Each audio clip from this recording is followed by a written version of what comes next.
Last time at the Rise of Glory, we had discovered what we needed to change and any potential issues we might have come across.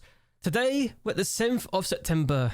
We've just completed our Continental B license and we've had a summer transfer window to see what we can do with the team. So, let's go with a few things. First thing first though, this is what's happened to my profile now. We're looking like a decent manager at this point, and we've just 2 more coaching badges to go for, and I've already applied for a new coaching badge. It'll be interesting to see how things look in a couple of years' time. Still, we decided to bring some people in. We have brought in a recruitment analyst called Derry John Grace. He looks quite good. We brought in Lawrence Bloom as the head of sports science, which we didn't have before, so that's actually a good upgrade for our point of view, and he looks quite good for the role. We then brought in our first sports scientist to work under him in Luke Vulcans. He looks quite good for True 7. We brought Johnny Griffins to be the under-18s physio. We brought in Simon Johnson to be the under-18 performance analysis. We brought in Chris Walker to be a scout. We also brought in Krayem Shakur as a scout as well, with decent knowledge. We brought in Paul Holohan as a under-18 sports scientist, and we brought in James Cluffy as an under-18s coach. He's the last staff member we have brought in so far. But we got busy in the transfers and Harvey Bunker has gone out on loan. He's actually played 5 times for them so far in all competitions, so he's actually playing for their first team, which is surprising to me. We sent Pagel out on loan to Chippenham Town. He's actually getting paid to go out there, which is happy days. They're paying £425 a week for his services, which is more than I'd pay for any of my players in the 6th tier. Billy Gallagher is out on loan to Hornchurch for £325 a week. And we made our first sell in Omar Suroni. We sold him for £30,000. I didn't think he was good enough for the team, so I got rid of him.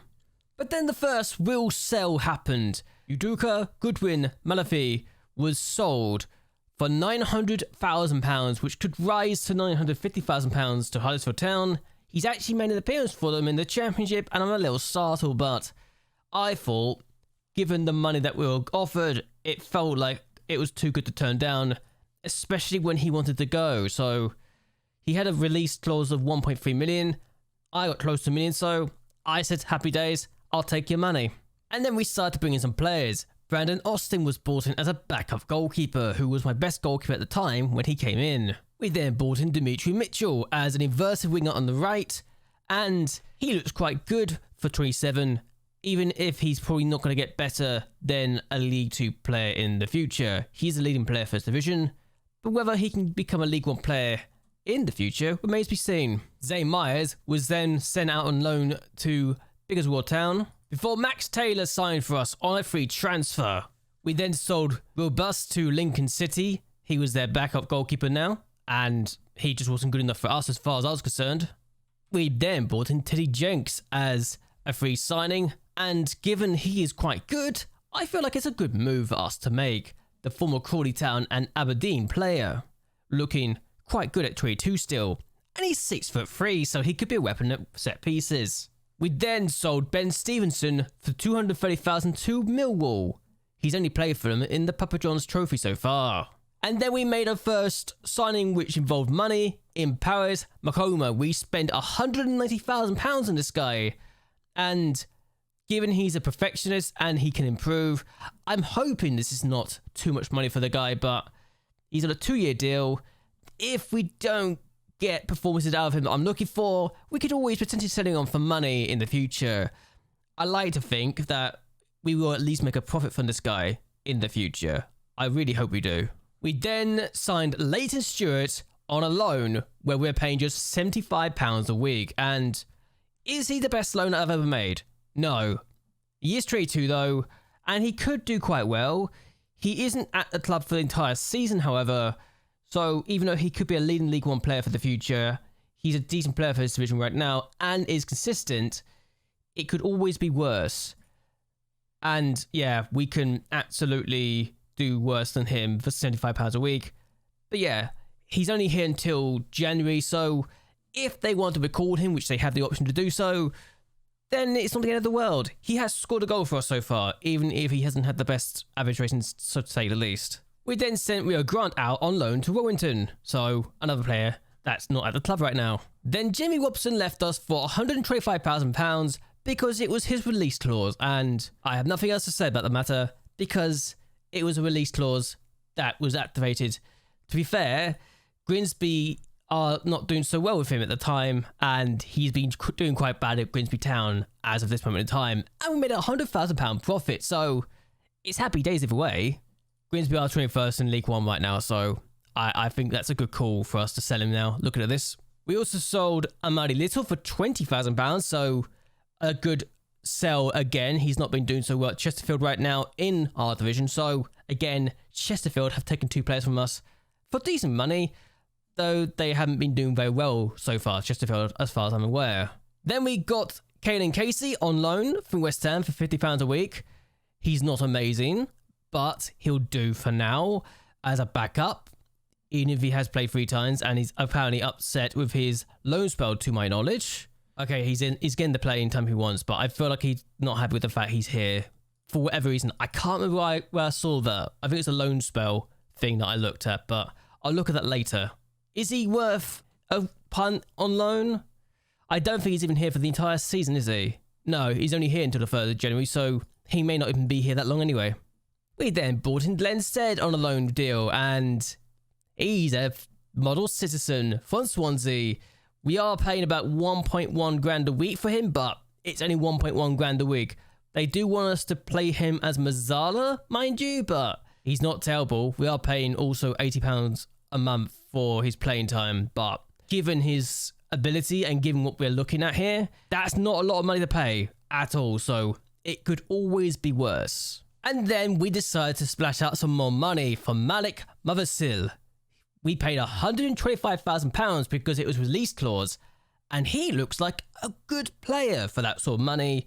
He's also only 20, so can definitely get better. He's a good player for his division, he's very quick, and I believe has potential to be a League One player, at least according to our backroom staff. He's also fairly consistent, and he could always be worse. He's been playing as a striker for Eastleigh so far in his 2 seasons. He got 14 goals last year. They got him for nothing. We activated his release clause, and they got their record fee received, so everyone won. And then we spent £205,000 on Billa. Was this my best ever moment? Probably not, but 2-year deal. I think if we get close to that value of 500,000, we've made a good deal here. We signed him from Wimbledon for 205,000, which could rise a bit more, to be honest with you. He is consistent, very consistent. He's spirited, he's a good player for his division, he can play on both wings, and he can definitely become a League One player in the future. He also likes big matches and has decent pace, so it's happy days. He's also an international, so I feel like I've got a good option here, even if he's not the best player in the world and probably isn't worth the price we paid him right now, and probably isn't worth the price we paid for his services right now. It could always be a lot worse.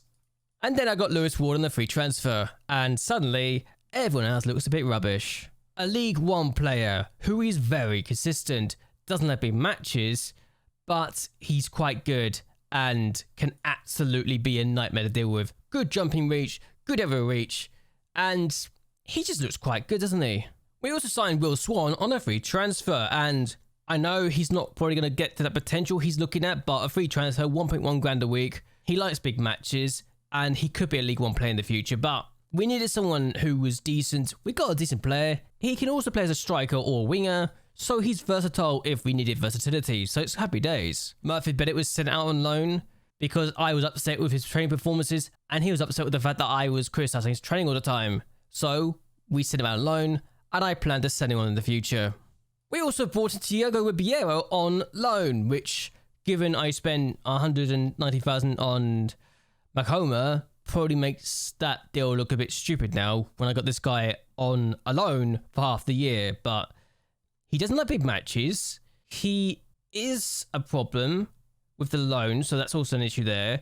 He is a good player for his division and can become a championship player in the future, but he's not going to get a work permit, to my knowledge, and we've only got until January anyway, so should I be concerned?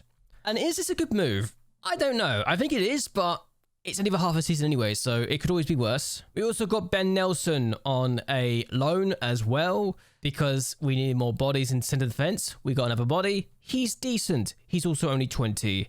And he's also only here until the end of January. So we'll have to figure out what we want to do in the future with these kids, I think. And my last sell was Jason Law. We sold him for 30,000 to Stockport County. He wasn't going to fit my plans, and it made sense to get rid of him. Owen Morgan has signed on a free loan from Swansea, so he's also scored in his debut, so that's a happy day for me. And then I signed Adam Fiddits for £40,000 because he can play in 3 or 4 positions I want him to play. He can be a deep line playmaker, he can be a Mazzala, he can be a box-to-box, he can be an inverted winger. So that's about 4 different positions if I wanted him to play in those positions to do well for me, so I like the look of this guy. Also, 40,000 for a player that is now worth between 80 to 140,000. I think we've done quite well here, even if the media apparently thought this was a panic buy. I don't think it's a panic buy personally, but that's just me. He's a good player for this division, he's good at penalties, and can apparently prove to be a leading player for League One. So I need to give him first team football for that to happen then, don't I? And that is all our transfer business. We spent £550,000 and made 1.3 million. So even though I spent the most money in the club's history this year and made 18 signings and sold 13 players, we done quite well. Yes, it's more money than the club's ever spent, but the money was there, and there you go. It became so much of a thing that we literally filled up the biggest spenders, the most players in, and the most players out category of the transfer window roundup, which is slightly awkward. Yeah, this is always terrible when you've been that busy and you've pretty much had 31 players involved in these deals. It says a lot. Oh, and I've also terminated the contract of Richie Smallwood. We did a mutual termination where he wanted £40,000. He didn't really fit my style. He didn't really fit my team. And I didn't really want him around anymore. He's 33. Doesn't play the roles I'm looking for. So it made sense to let him go. And it just 100% made sense. He was signed last year for 59 grand. Yes, we made a loss on him, but honestly, he wasn't going to play for me. And I just didn't want him in the team. So apologies in advance. That being said, look at our games we've had so far. We had our first game in charge of Forest Green in a 0-0 draw against Tranmere Rovers. We should have scored at least 1 goal. We had twice the number of chances that were really good compared to Tranmere, and it was disappointing to say the least. We then went to Milton Keynes and took them to a 0-0 draw, only to lose 7-6 on penalties. And this was actually quite a good game because Milton Keynes were in League One this year, and we took them all the way. Yes, they looked like they were the better team in the XG charts, but we did quite well, and I felt we could have got a win here. I really did. And then we took on Harrogate, and I've got to show you this own goal. It is actually ridiculous what happened here. It is one of the most bizarre own goals I've ever seen in FM. So yes, Harrogate on the attack. I thought will be good. Jackson plays it back to the keeper, and Ward just doesn't do anything. It's an own goal. It's just really bad. They had a shot afterwards. For the longest time in this game, they had no shots on goal, and their only goal was their own goal. So they were 1-0 up with no shots on goal for the longest time. And I was trying to figure out if I should be annoyed or impressed. But they got a shot anyway, so it makes it a little bit better. But their goal was not a shot, so I feel annoyed either way. We then went to Notts County and lost thanks to a 5th minute penalty. And in my mind, we did the better of the two teams, because we out-XG'd them, despite the fact they actually had more attempts. We had better XG because of our chances not being a penalty, their only goal being a penalty. Their goalkeeper had the Man of the Match award because of how well he did. I think that tells you how well we did, and that we were potentially very unlucky here, but no goals in our first 4 matches in charge of Forest Green. I was starting to get a little concerned, to be completely honest with you. And then we won 2-0 against Bristol Rovers, our last league game since we last met. And it took a while to get the opening goals, but once we finally got going, oh, we felt good. Jackson made up for the own goal with his first goal for the club in the 94th minute. Leighton Stewart, who'd been questioned before this game, finally got his first goal of the year, and happy days indeed. And the last game we had since we last met was actually a 2-1 win against Stevenage in the EFL Trophy. So another good performance. We did concede an equaliser at one point, and Owen Morgan scored in his debut, but Biller also got his first goal for the club, so even better so far. 4 goals in the last 2 matches from 4 different players, so 1 goal each for each player, so happy days. In our group, we have got Portsmouth and Brighton's under 21s to go. I like to think we can beat at least Brighton's under 21s and potentially get a point against Portsmouth, but you never know what's going to happen in this competition. In the league, we're down in 17th, but having taken on the top 2 teams and lost against them, I will take that, even though the Harrogate and Notts County games were very unlucky, in the Harrogate one especially. I take the fact that we didn't get destroyed by either team as a good sign, and the fact that our goal difference is currently 0, so it could always be worse. Also, XG-wise, we're supposed to be in 5th place, so I'm taking the start as a pinch of salt, considering that we took on the 2 teams that are currently the top 2 teams. So, yeah, I'm not going to take much detail into this, and I think we'll improve in the very near future. We've had our next game called off because of international call-ups, so the next match we'll have is against Mansfield, and I think we can beat them. Although in 4th, never mind, that might be difficult. And since we are talking about the games now, we're actually up to 17th. I think we're up to 17th. We might have gone down, I don't know, but games have happened because we've got the game in hand. And of course, Harrogate lose their first game of the year against Walsall, just to compound my misery, and Notts County don't win. Mansfield, who we take on next, are now at the 2nd place, so oh, good lord. Also, good news, Kevin Foley is now able to do his next coaching badge. He looks quite good for a National Speed licensed coach, and there's a reason why I brought him with me from Brackley Town. We're also now able to study for a Continental A license, which means that we'll have 1 more to do, and this will take an entire year to do, so happy days to say the least. But yes, as things stand, if we take on our 2 games against Mansfield and Carlisle, because they're the 2 games that we have next, and the Carlisle game is the game in hand we have, I like to think if we win both, we'll be up into a promotion fight. So it'd be happy days either way, I think.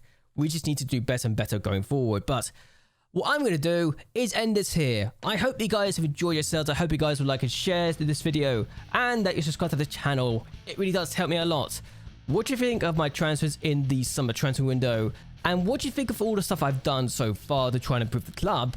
And am I unlucky not to be higher up than 17th place? I want to hear your thoughts and opinions on all of that down below. But either way, until next time, goodbye, and well, good night.